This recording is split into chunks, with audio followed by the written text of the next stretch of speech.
ಹೆಸರು ಚನ್ನಬಸಪ್ಪ ದನಿಗೊಂಡ ಅಂತೇಳಿ ನಮ್ದು ಹಿರೇವನಹಳ್ಳಿ ಕಲಘಟಗಿ ತಾಲೂಕು.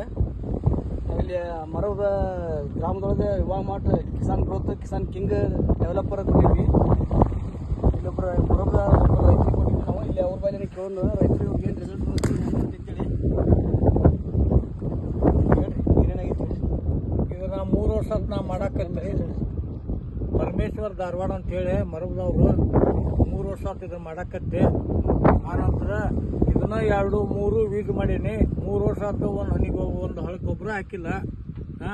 ಆನಂತರ ಇಷ್ಟು ಹೆಸರು ಇಳುವರಿ ವಾಸಲೇನು ಮಾಡಿದ್ನಿ. ಎಕರೆಗೆ 10 ಕ್ವಿಂಟಲ್ ಹೆಸರು ಬಿದ್ದಿತ್ತು. ಈಗ ಹೆಂಗೈತಿ ಈ ವರ್ಷ ನೋಡ್ಬೇಕ್ರಿ ಇದನ್ನ ಈಗ ಹೆಂಗೆ ಆಕೈತೆ ಅನ್ನೋದು. ಇದನ್ನ ಲೆಕ್ಕ ನೋಡಿದ್ರೆ 15 ಕ್ವಿಂಟಲ್ ಹೆಸರು ಬೀಳು ಸ್ಟೇಜ್ನಾಗ ಐತಿ.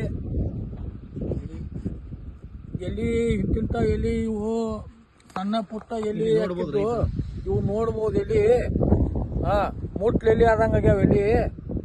ಆದ್ರೆ ಎಲ್ಲಿ ಮಾತ್ರ ಭಾಳ ಪವರ್ಫುಲ್ ಏನಿದು ಎಲ್ಲಿ ಸೈಜ್ ನೋಡ್ಬೋದು ನೀವು. ರೈತ ಸೈಜ್ ನೋಡ್ಬೋದು ನೀವು. ಕಲರ್ ಬೆಳೆದು ವಿಸಿಟ್ ಮಾಡ್ಬೋದು.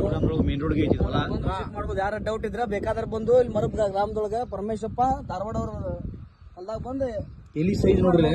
ಇಷ್ಟು ಎಲಿ ಸೈಜ್ ಹೆಸರೊಳಗೆ ಬರಂಗಿಲ್ಲ. ಆಲ್ರೆಡಿ ಭಾಳ ದೊಡ್ಡ ಹೆಸರು ಬೆಳೆ ಮಸ್ತ್ ಇಳುವರಿ ಬರುತ್ತೆ. ಜೈ ಹಿಂದ್ ಜೈ ಭಾರತ್.